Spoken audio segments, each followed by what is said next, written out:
You're listening to the PRO Media Network, the next level in entertainment.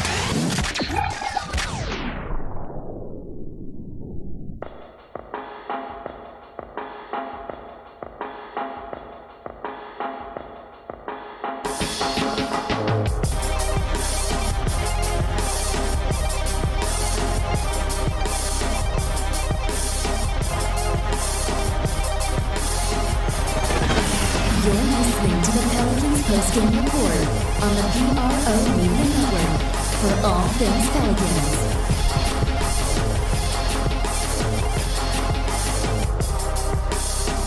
For all things Pelicans, you're now rocking with the Pelican Postgame Report. That's right, on the PRO Media Network. Welcome aboard, fam, to another excellent episode of the Pelican Postgame Report on the PRO Media Network. I am Big Q, your commentator, bringing you into this latest edition, episode 332. So for all you fantastic people that decided to join us today on the Pelican Postgame Report, I'd like to give you, that's right, a round of applause.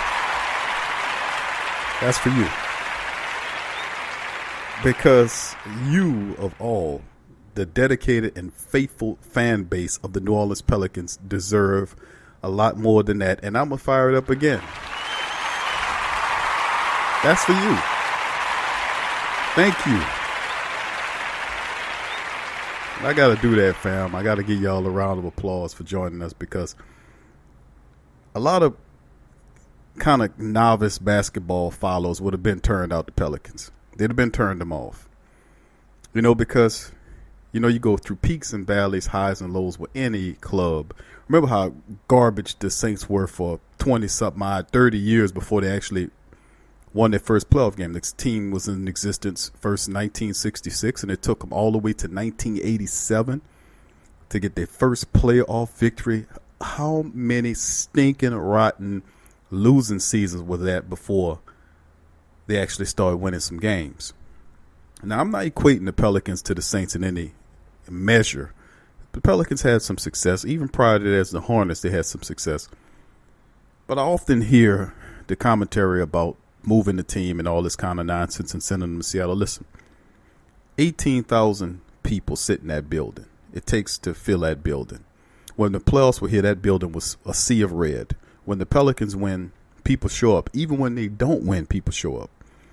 So I don't want to hear all this rigmarole about moving the team or getting rid of the team, or that the city can't support two franchises. That's absolute balderdash.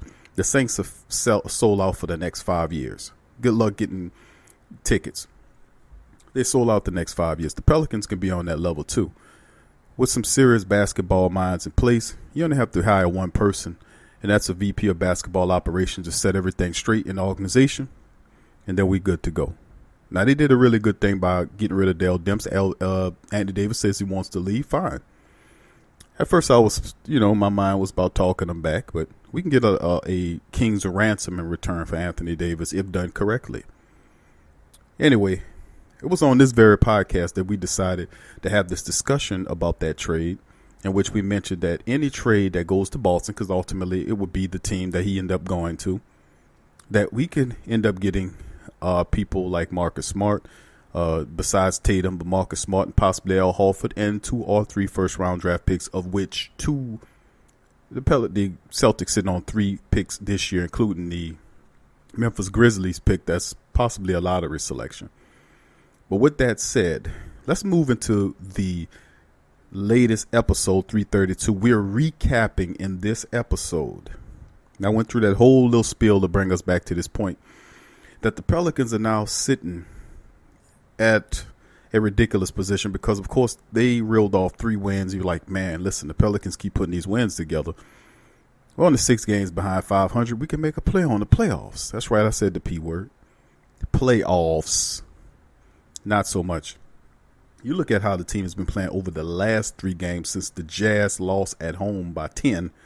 And, of course, you can culminate the fact that we don't have our best player, which is Drew Holiday, obviously, because Anthony Davis then literally relegated himself to the 3rd best player on the team, because Julius Randle's been out balling him. Drew Holiday has been outballing him, and Anthony Davis has now become the highest paid reserve big. The highest paid reserve big. I mean, he's not even playing at a championship level. He's lackadaisical, passing on plays that he usually doesn't pass on. I mean, it's just shameful to me. If you're a star, you're gonna go all the way out. You're gonna try to win, but it's just like really terrible. I hear you quack about erase the season and go on. I get you, buddy. But you know, damn it, I'm a winner, man. And just like you guys out there, I want to win. I don't believe in tanking just to get a better pick. You know, come on. It's only for the team to screw it up anyway. I mean, come on. I want to win, damn it. We're not that bad off where we can't win some of these games. But anyway, the Jazz loss, I recapped that in the last show. But this is the show where we talk about recapping the Raptors, and the Hawks lost tonight to a team. Now, how do you lose to the Hawks? I understand, you know, Trae Young is an excellent young point guard, but he's struggling. This is a team that the Pelicans, even without Drew Holiday, they have an opportunity to beat. Before we get to that game, we're going to hit you with the Raptors recap, then the Hawks recap. We also have interviews from Elvin Gentry on both those games. We'll hear the latest Pelican to step on the scene, which is Darius Bertans. Well, if I pronounced that correct, Darius Bertans. We'll have him, the latest interview from him, as his thoughts on coming to the New Orleans Pelicans. He did play in the game against the Hawks, by the way. But let's get into this first one. Now, this game dealing with the Toronto Raptors was a really interesting game. The Pelicans, for most parts, you know, we knew they wasn't going to win this game. When I did the preview of this game from the last show, it was commonsensical. There's no way Kawhi Leonard would have slowed down, and Kyle Lowry lights him up every time he plays him. And you knew they were going to lose. The only question is how badly were they going to lose. But they lose 127-104 in Toronto, as expected. Now Toronto outscored the Pelicans on the fast break 53-15. Literally, they outran them 53-15. Absolutely crazy. It's the most points given up in the fast break in the Pelicans franchise history. Ran them out the damn building using their own stuff. Now, they led by 4, 79-74, about 5 minutes left in the third. Then Toronto kind of pushed back on a 14-5 run to take a 13-point lead in the final frame. Raptors opened the fourth quarter on 18-10 run, pushing their lead to 21 points, which was about 111-90. Now, they had about 6 minutes remaining, and Toronto didn't give up the lead by 15 points for the rest of the way. After converting 3 of 16 from downtown, they were 10 of 21, for about 47.6% from deep after half. Now, Kawhi Leonard lit him up for 24 of his game-high 31 in the first half. They couldn't stop him. He set the pace. Kyle Lowry added about 13 points to record a triple-double for Toronto. And, of course, the highlight, which you got to give it to Sheik Diallo, played really well. He had 16 points to go with his game-high, 12 rebounds, and he connected on his first 5 field goal attempts of the game. Sheik has been looking really chic as of late in this game. Of course, the Pelicans, man, I mean, I took a deep sigh on that, people, and I hate to kind of do that, but, you know, it's kind of nerve-wracking. You watch the team kind of have these little gutty performances, but 53%, it's hard to beat a team when they shoot 53.5%. Pelicans were 41%. They weren't that terrific from the three-point line. Speaking of Toronto, 35% on 13 of 37. Pelicans were 8 of 13 for 25.6%. And then when it came to the free throws, 8 of 9 to the Raptors, 8 of 13 for the Pelicans, and they were 61%. Super crappy garbage free throw team, this team is. And a 58 rebounds to 56. The Pelicans did beat them, outsisted. The assist war went to Toronto 31-28 in the game. And the turnovers, Pelicans did keep the turnovers down 17 points, but once again giving up 25 points. The Pelicans always amaze me how they just, when they turn over the ball, they don't make the other team pay like they're supposed to. Key in point, Toronto had 16 turnovers for 15 points. The Pelicans had 17 turnovers, 25 points, and that's always the case, where the other team always makes them pay.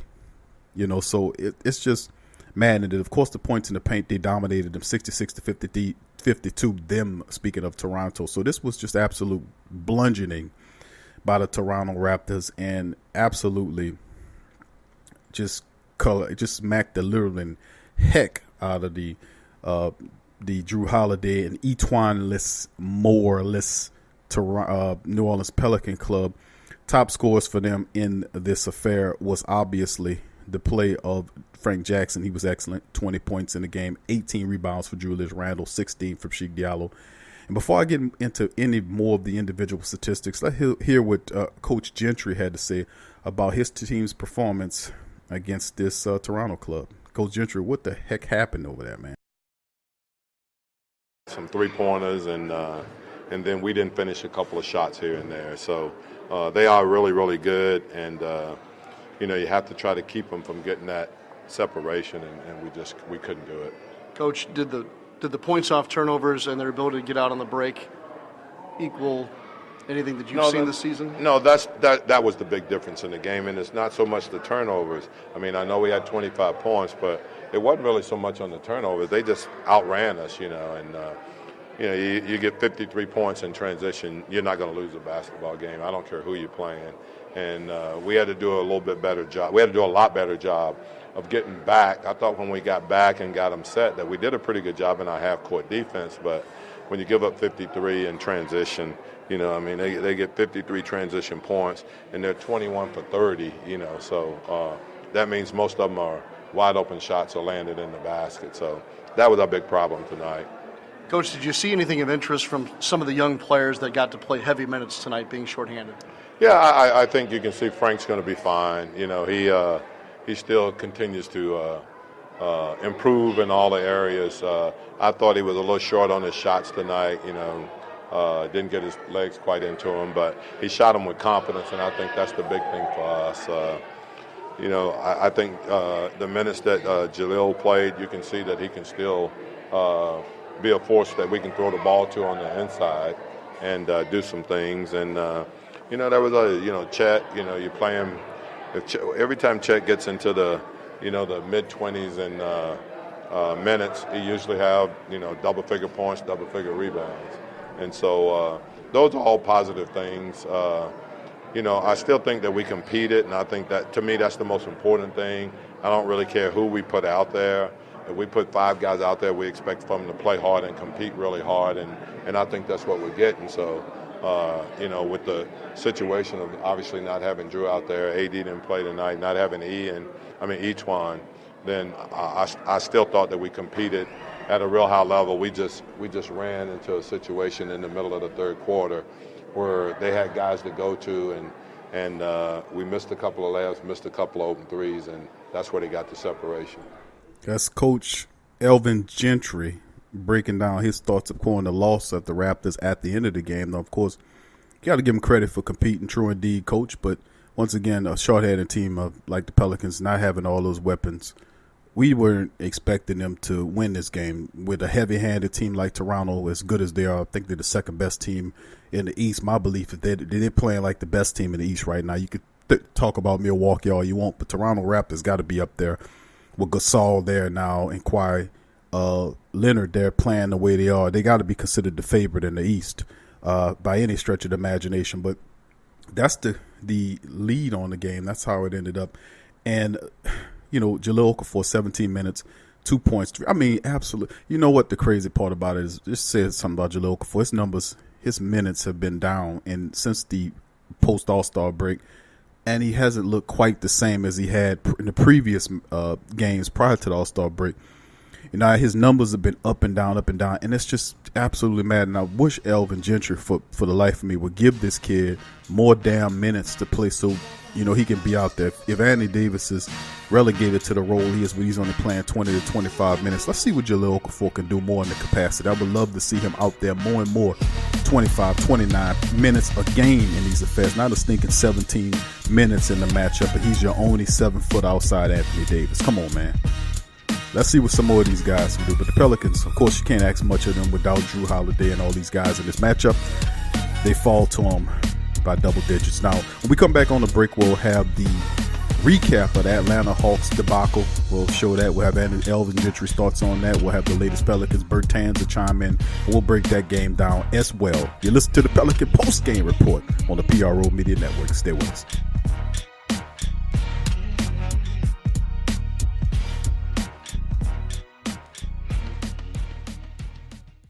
Get straight sports talk from the Sports Coma with Big Q and the guys. Embrace Pet Insurance is more than just pet insurance. Embrace Pet Insurance promises to provide genuine support and certainty when your pet need it the most. With personalized accident and illness policies, compassionate customer care, 24/7 access to veterinary professionals, flexible wellness plans, timely claims processing, and online customer portals, their values is what makes them Embrace. So, when selecting a pet insurance company as a partner in your pet's care, you deserve a company that has your pet's best interests at heart. Get top-rated and reviewed coverage for your pet today.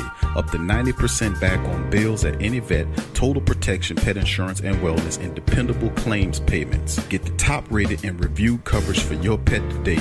Go to embracepetinsurance.com. That's embracepetinsurance.com. Check the link in the description section below.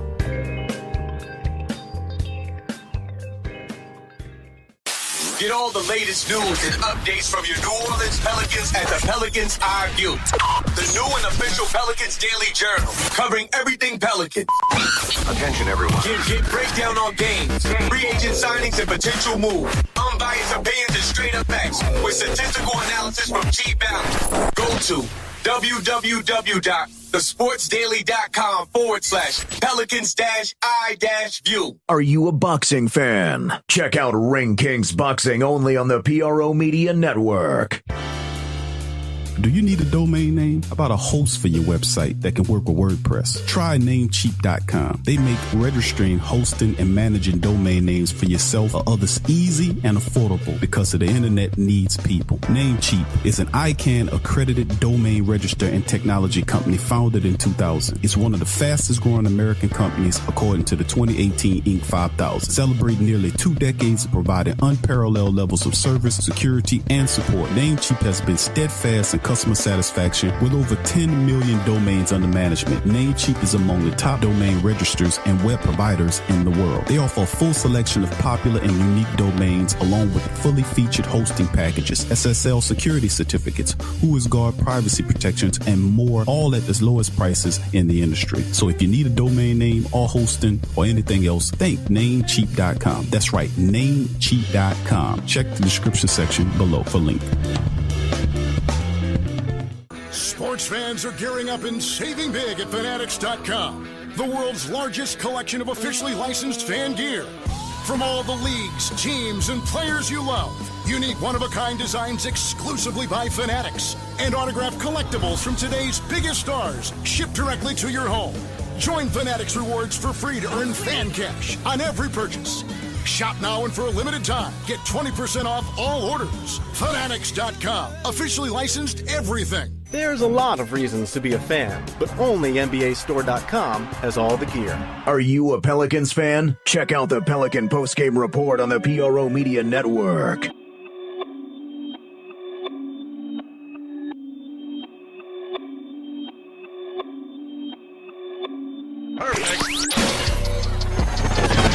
You're listening to the Pelicans Postgame Report on the PRO Media Network for all things Pelicans.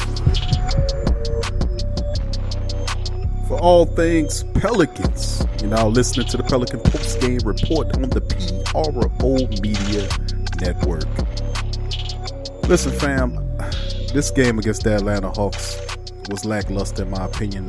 Although the Pelicans lost by 8, 128 to 116, another game that they should have won. Now, I understand professional courtesy when you're speaking to Coach Gentry for him to ask him, Coach, how did you lose the game? Well, we lost the game because of obvious reasons. We're not disciplined. We turn the ball over. We don't respect the ball. We don't value the ball. We don't, we disrespect the fundamentals of basketball. And of course he doesn't talk like that. Sometimes when he gets excited enough or he had too many beers, like he had the celebratory beers, trust me, they ain't the only time this man, you can look in his eyes and see what time it is. But you're looking at this team. How do you lose to the Atlanta Hawks? That's the question I ask you. How the hell do you lose to Atlanta Hawks? The Atlanta Hawks are 23-45 right now. They're 9 games. They're buried in the southeast side of things in their division. 23-45. This team is 23-45. You lose to them by 118 to 116 at home. This is one of the games where you're supposed to get better at. This is supposed to be a medicine game. Atlanta's supposed to be medicine to help you stockpile. Even without Drew Holiday and Etwine Moore, you're still supposed to beat the hapless Atlanta Hawks. And on top of that, Trae Young, who's their budding little superstar, he struggled in this game. He shot 2 of 14 from the field and all 4 from downtown for 10 points and 10 assists in this game. You're supposed to beat that team. There's no ifs, ands, and buts about it. I don't want to hear it. You had Anthony Davis who played, Julius Randle played, and even though Drew Holiday wasn't there, you still have enough firepower to beat that team. How do you lose? How do you lose to that team? Well, of course, we need answers, right?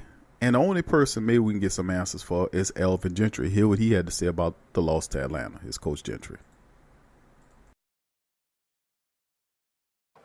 I don't think really it's not anything that really stands out. But, I thought that what happened with us is that we were playing really good basketball, and then we kind of got out of our lane. We started taking some bad shots, questionable shots.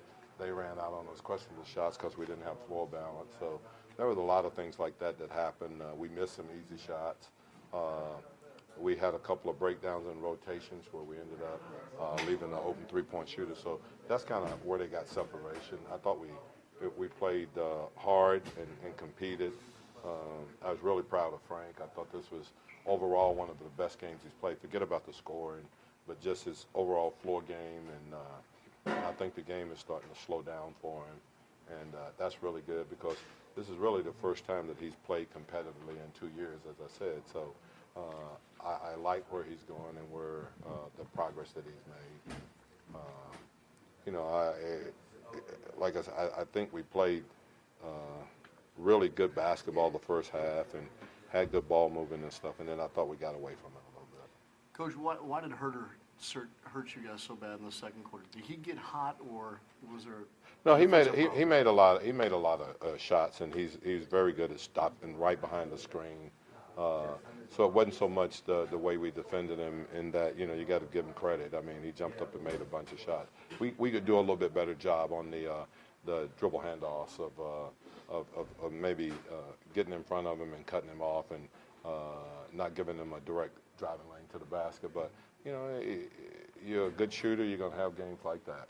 He shot the ball extremely well, but, in other areas I thought we did a great job on Trae. Trae's a tremendous player, and he's been scoring at such a great clip. I thought we did a great job of really kind of taking him out of the game, and but we did a poor job of getting back to the three-point shooters, of closing out, of running them off their shots, and so no one made like a ton of them, but Alec Lynn makes a couple, and Dedmon makes a couple, and Bazemore make a couple, and before you know it, I mean I think they got 17 of them made, and although we made 18, it was at crucial times where, we were trying to work our way back in the game, and you don't have an opportunity to come back when you're behind and you're trading baskets. You have to do it on stops, and we just didn't do it. Did you adjust some of your? That's Coach L. Gentry, man, giving you his thought on what happened in the Pelican game and against the Hawks, a team they shouldn't have lost to. I mean, this is absolutely foolish, man, to be honest with you. I usually be lamb-based them a little harder than this, and you'll not hear a show like this. Most shows are complimentary to the Pelicans. You hear like the post-game or the halftime shows, they'll come out and say, well, the Pelicans didn't do enough, and they just have to get better and do better and fix this and adjust this. Man, listen, man. The Pelicans are not going to fix and adjust this, and I'll tell you why. It's because this is a part of the flaws of the scheme that the coach is running. If you watch as much Pelican basketball as we have, and I'm pretty sure you guys do because that's why you're listening to this podcast, is because the Pelicans, from a scheme standpoint, and that's instituted by the coach himself, his defensive schemes are severely flawed. His offensive schemes are too. He sacrifices defense for offense. He really does. He doesn't. If it's fundamental, the first thing I'm teaching before I even install any scheme is that I'm teaching discipline, the principles of not turning the ball over, not disrespecting the ball, and playing disciplined basketball. That means cutting the turnovers down and hitting free throws, playing good defense. That's all sacrificed for pace, for pushing pace to get more opportunities. But if you have an undisciplined team, and I've said this 100 dozen times on this show, go back and listen to them, is that you can't play fast if you're not disciplined. You're going to consistently turn the ball over, and my God, Elfrid Payton is terrible. And I'm saying that at first I thought Elfrid Payton was a very good defensive guard, but he's not. When I've watched guys like Ricky Rubio, who he should be able to guard and shut down Ricky Rubio, running past him. He's slow on switch-offs. He's turns the ball over way too much. He can't shoot the three-pointer, and he can barely make free throws. My God, Elfrid Payton. Good grief. I'm thinking he could be, at this point, a lot better than what he is, but wow. I mean, wow.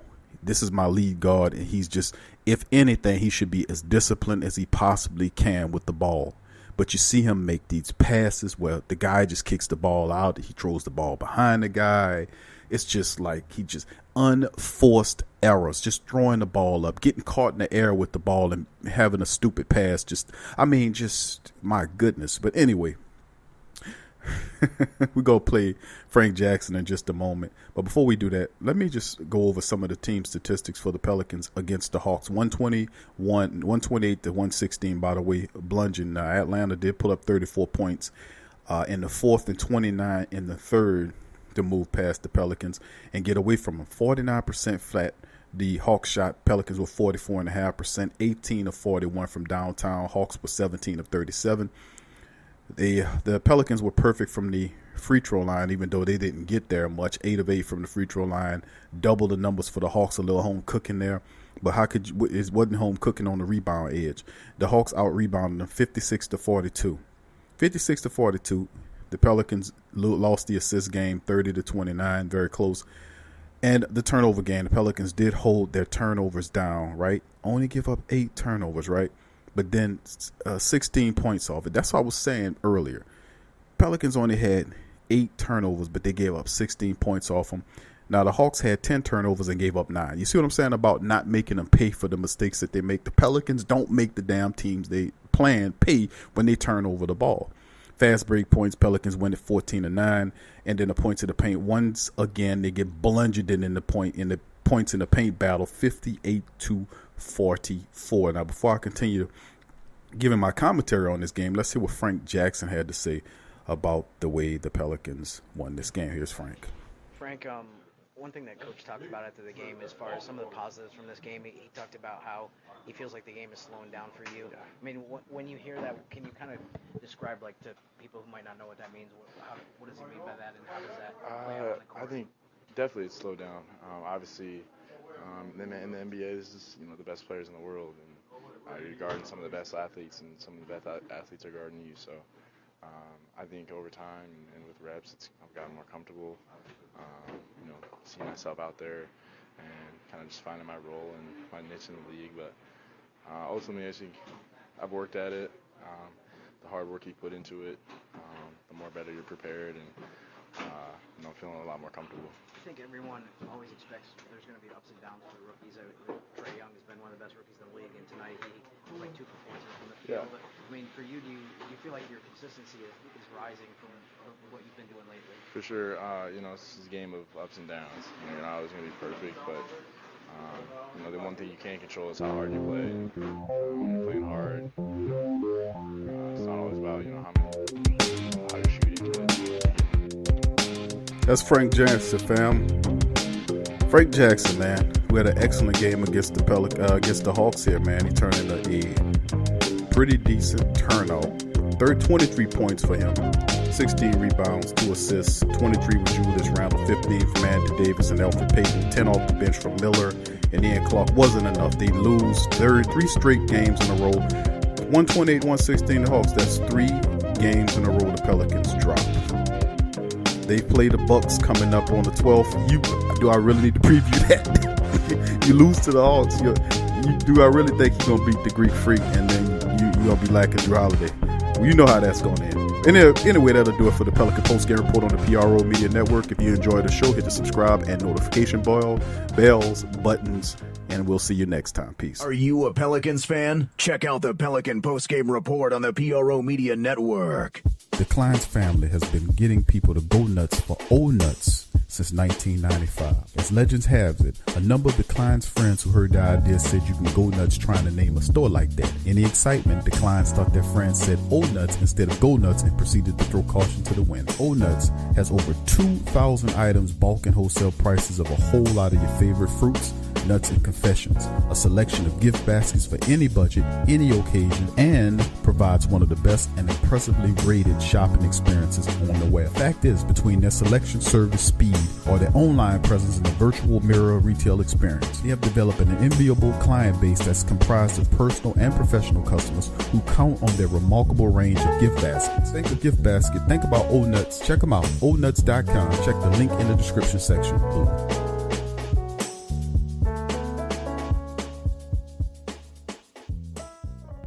Tea is your escape. It's your opportunity to create a moment for stillness, for reflection, for yourself. It's your connection to a world of senses, flavors both exotic and familiar, energizing and relaxing. It's your retreat from an increasingly turbulent world. It's the perfect paradox of simplicity and complexity. Teabox.com connects tea to people, uniting the richest flavors of the finest teas with the curious, the cultivated, and the adventurous all over the world. The freshest tea you've ever tasted, from crop to cup.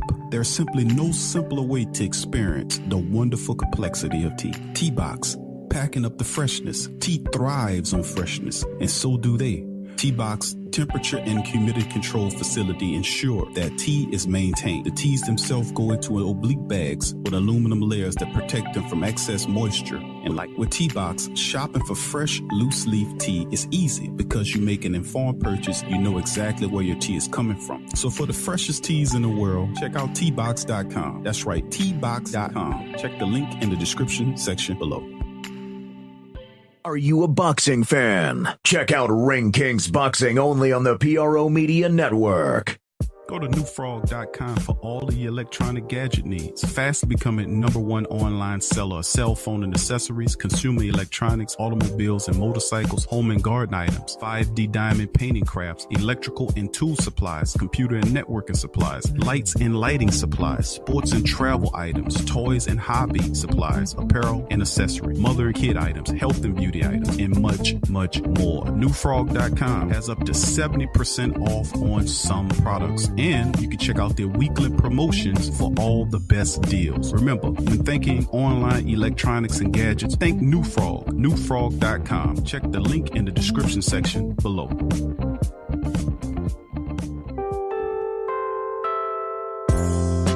In today's world, children are bombarded with negativity on television, online, and at school. Our kids need to have a positive outlook on life and the world around them. I want to share with you a valuable resource you can use to bring positivity into your child's life. It's the new book, 101 Powerful Children Affirmations, a guide to positive child self-image, from author and dad, G.J. Barabino. This is a simple guide loaded with wonderful and inspirational affirmations designed to uplift young people's spirits. This positive and powerful children affirmational is chock full and loaded with wonderful inspirational sayings that will lift your child's self-image to whole new levels through the awesome power of spoken word.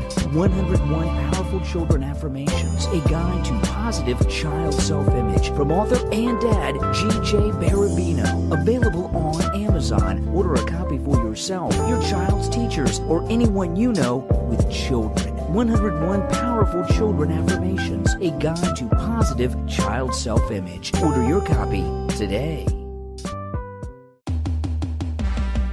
What's up, Sports World? The PRO Media Network is on a mission to reach 10,000 subscribers. So besides our regular programs like the Sports Coma with Big Q and the guys, the Pelican Postgame Report, Rapid Fire TSC, and others, we will be expanding out and offering other content like movie, anime, and gaming reviews for your entertainment. So if you enjoy our content, please donate at our Patreon page. Also subscribe, comment, and share. and help the PRO Media Network reach 10,000 subs. Peace.